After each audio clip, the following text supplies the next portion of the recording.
Film Mughal आज़म आप में से बहुत सारे लोगों ने देखी होगी।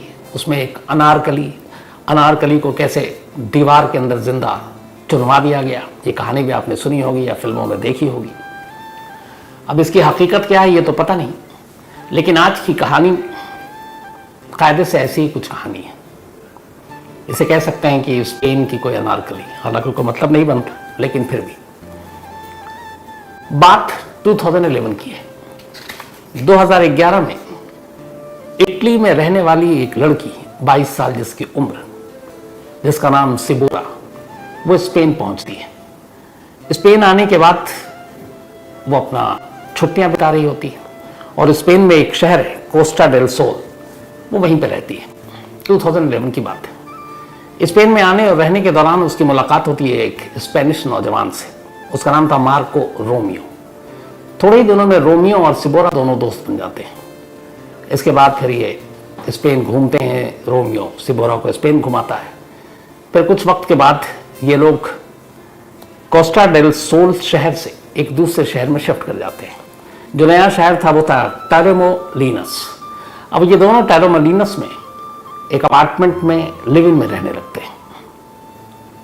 2011 से 2014 आ जाता, 3 साल तक दोनों साथ रहते हैं। सब कुछ ठीक था, जिंदगी ठीक ठाक चल रही थी। लेकिन फिर अचानक 7 जुलाई 2014, 7 जुलाई 2014 की तारीख आती है। सिबोरा गायब हो जाती है। अब सिबोरा उस अपार्टमेंट में नहीं जहां दोनों रहते थे, रोमियो और वो।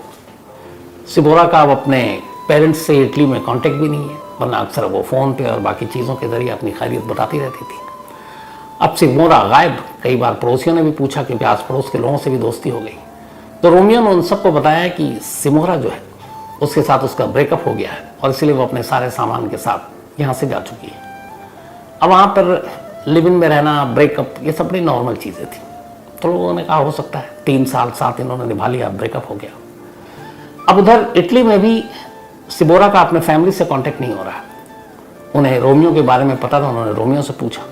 रोमियो ने यही बताया कि ब्रेकअप हो गया और ये कहकर कि वो अपने वापस जा रही है, देश चली गई। परेशान माँ बाप, रिश्तेदार इटली से स्पेन आते हैं, सिबोरा की तलाश में रोमियो से मिलते हैं। रोमियो यही बताता है, लेकिन उन्हें कुछ डाउट होता है क्योंकि कोई खबर नहीं।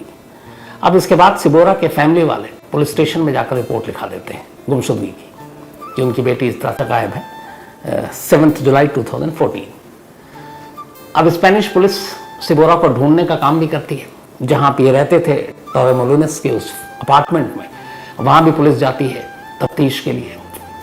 कुछ थोड़े बहुत सामान थे वो उन्हें मिलता है सिबोरा का, लेकिन बाकी सामान वो अपने साथ ले गई थी, जो कि रोमियो ने बताया।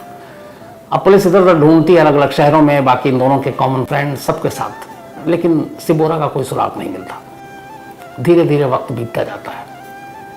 14 के बाद 15, 16, 17। इधर सिबोरा के जाने के बाद अब रोमियो की जिंदगी में एक दूसरी लड़की आती है। उसका नाम था पाओला। अब पाओला के साथ धीरे धीरे प्यार होने लगता है रोमियो को। फिर दोनों शादी करने का फैसला करते हैं। अब पाओला और रोमियो शादी कर लेते हैं। शादी के बाद उन्हें एक बच्चा भी होता है। अब उनकी ज़िंदगी भी ठीक चल रही है। वक्त बीत रहा और इस वक्त बीतने के साथ साथ अब सिबोरा की कहानी भी एक तरह से सिर्फ यादों में रह गई। पुलिस ढूंढ नहीं पाई। वक्त बीता तो फिर पुलिस ने भी कहा कि चलो, इटली से आई थी, हो सकता है वो चली गई, किसी और साथी की तलाश में होगी, माँ बाप से ठीक रिश्ते नहीं होंगे, तो अब कहाँ वक्त बर्बाद किया जाए। तो उन्होंने अपनी जितनी कोशिश की थी, मिली नहीं। हाँ, सिबोरा की एक फ़ोटो जिस इलाके से वो गायब हुई थी, जो जुरिसडिक्शन था जिस पुलिस स्टेशन का, उन्होंने इसकी एक तस्वीर पुलिस स्टेशन में ज़रूर लगा दी, जो मिसिंग पर्सनस के थे, गुमशुदा लोगों के। हर जगह होता है, अपने देश में भी होता है। तो उसकी एक तस्वीर सिबोरा की थाने में लग गई और पुलिस की अब कार्रवाई सुस्त हो चुकी थी। वक्त बीतने के साथ साथ पुलिस भी सिबोरा को भूलने लगी। इधर अब रोमियो भी सिबोरा को भूलकर अपनी नई जिंदगी शुरू कर चुका था। पाओला से शादी कर चुका था, एक बच्चा हो चुका था। अब उसकी जिंदगी भी ठीक ठाक चल रही थी। धीरे धीरे करके 2023 आ गया। 2023 और सिर्फ अभी 2 महीने पुरानी बात, 28 मई 2023। सिबोरा को गायब हुए अब तक 9 साल हो चुके थे। इन 9 सालों में सिबोरा का कोई सुराग नहीं मिला। पुलिस ने भी अब उसे ढूंढना बंद कर दिया। इधर रोमियो, जैसा मैंने बताया आपको, शादी करके ठीक ठाक जिंदगी चल रही थी। लेकिन 28 मई को अचानक एक हादसा होता है। 28 मई को एक घर से चीख पुकार की आवाज़ आती है। कुछ पड़ोसी पुलिस को फ़ोन कर देते हैं। पुलिस की टीम मौके पर पहुंचती है। जब मौके पर पहुंचती है तो देखती है कि रोमियो के हाथ में चाकू है और पाओला बुरी तरह से लहूलुहान। उसके जिस्म पर अनगिनत चाकू के घाव के निशान थे। चारों तरफ खून था। पुलिस सबसे पहले घायल पाओला को अस्पताल ले जाती है, लेकिन थोड़ी देर के बाद पाओला की मौत की खबर आ जाती है। इधर जब पुलिस मौके पर पहुंची तब तक रोमियो घर से भाग चुका था, लेकिन चूंकि उस वक्त कई लोग थे जिन्होंने उसके हाथ में खंजर, उसको भागते हुए भी देखा था, तो फिर सीधे सीधे यही मामला बनता था कि रोमियो ने अपनी ही बीवी पाओला का कत्ल किया और कत्ल करके भाग गया। लेकिन वो ज़्यादा देर तक भाग नहीं पाया। पुलिस ने उसकी तलाश में इधर उधर छापे मारे और आखिरकार रोमियो पकड़ा गया। अब रोमियो गिरफ्तार हो गया। पाओला की डेथ हो चुकी थी। रोमियो ने पुलिस को बताया कि उसकी बीवी के साथ अनबन चल रही थी और झगड़ा हो रहा था, और उस दिन हाथापाई हो गई। गुस्से में उसने चाकू उठा लिया और फिर उसे कुछ होश नहीं और उसने बेतहाशा चाकू मारा और उसकी मौत हो गई। ये उसकी कहानी थी। अब स्पेनिश पुलिस रोमियो को लेकर पुलिस स्टेशन पहुंचती है। पुलिस स्टेशन ले जाने के बाद जो बाकी कानूनी कार्रवाई, कागजी कार्रवाई, सिग्नेचर, क्या क्या जमा करना है, ये सारी कार्रवाई चल रही थी। रोमियो पुलिस स्टेशन में एक सामने के चेयर पे बैठा था, दूसरी तरफ पुलिस अफसर था, बीच में टेबल, और वो पूछता जा रहा और वो सब कुछ लिखाता जा रहा। और इसी बातचीत के दौरान अचानक रोमियो की नज़र उस पुलिस स्टेशन में दीवार पर लगी गुमशुदा लोगों की तस्वीर पर पड़ती है। वो जवाब देता और बड़ा ध्यान से दीवार पर उन तस्वीरों को देखता रहता है। देखते देखते अचानक पुलिस का सवाल कुछ और वो जवाब देता है तो एक तस्वीर की तरफ उंगली करता है और इशारा करता है। कहता, तुम मुझे इस दूसरे कत्ल के लिए गिरफ्तार कर रहे हो। पुलिस वाले कहते हैं, दूसरा कत्ल मतलब पहला कहाँ? तो उसने कहा, पहला कत्ल जो तुम्हारे पुलिस स्टेशन की दीवार पर टंगी हुई है। पुलिस वालों को लगा कि उलझाने की कोशिश कर रहा है, बहकाने की कोशिश कर रहा है। उन्होंने कहा कि तुम इस केस के बारे में बात करो। तब तक वो खड़ा हो गया। बहुत सारी गुमशुदा तस्वीरें थी। उसने एक तस्वीर पर उंगली रखी और सीधे कहता है, इस लड़की का नाम सिबोरा है। 9 साल से तुम्हारी पूरी पुलिस फोर्स इसको ढूंढ नहीं पाई। इसकी गुमशुदगी की रिपोर्ट लिखी और ये आज तक कहाँ है, इसका एक सुराग मिला तुम्हें? अब उस पुलिस अफसर के कान खड़े हुए। तस्वीर थाने में थी, नाम भी लिखा हुआ था, उसने नाम भी सही बताया। उन्होंने फौरन उसकी गुमशुदगी की फाइल मंगाई तो देखा कि सच कह रहा है। 9 साल हो गए इसको गुम हुए। 2014 से गायब है, 7 जुलाई, और आज तक उसके बारे में एक भी जानकारी नहीं मिली, ना उससे जुड़ा एक सुराग मिला। अब एक शख्स जो एक कत्ल के सिलसिले में पकड़ कर यहाँ पे लाया गया है, वो उस तस्वीर को देखकर कह रहा है कि ये मेरा दूसरा कत्ल है, पहला कत्ल तो ये तो तस्वीर में टंगी लड़की है, उसका क्या? अब उस अफसर को यकीन हो गया जब उसने सारी डेट और ये बताया 9 साल। तो उसने पूछा कि तुमने इसका कत्ल कैसे किया, कहाँ किया, आज तक 9 साल में कुछ पता क्यों नहीं चला? फिर उसने पूरी कहानी बताई। उसने कहा, ये मेरी गर्लफ्रेंड थी, हम लिव इन में रहते थे, लेकिन 3 साल के बाद बहुत सारी चीज़ें मिली नहीं। फिर हमारा झगड़ा हुआ, मुझे गुस्सा आता है और उसी एक दिन झगड़े के दौरान मैंने उसका गला दबा दिया। सिबोरा की मौत हो गई। पुलिस ने पूछा, ठीक है मौत हो गई, बट सिबोरा की लाश छुपाना तो कोई आसान काम नहीं। लाश तुमने कहाँ छुपाई? अगर घर में रखी तो बदबू आएगी, अड़ोस पड़ोस को पता चलेगी। उसने कहा, कत्ल के बाद 1 दिन तक लाश घर में थी और मैं यही सोच रहा था कि इस लाश को कहाँ छुपाऊं। घर से बाहर ले जाना मुश्किल था क्योंकि अपार्टमेंट के लोग एक लाश को बाहर ले जाते हुए देख लेते, मैं पकड़ा जाता। उसने कहा, फिर बहुत सारे तरीके सोचने शुरू किए और आखिर मुझे लगा कि इस लाश को ठिकाने लगाने का एक ही तरीका है। उसने कहा, मैं मार्केट से एसिड लेकर आया और धीरे धीरे थोड़ी थोड़ी मात्रा में एसिड लाया। उसके बाद उस एसिड को घर में एक बड़े से बर्तन में रखा और फिर सिबोरा की लाश को उस तेजाब में डुबो दिया। लाश तेजाब में डुबोकर एक तरह से पूरी तरह से उसे गला दिया। इससे 2 चीज़ें हुई, लाश का आकार और वो सारी चीज़ें साइज छोटी हो गई, दूसरा ये कि बदबू नहीं आई।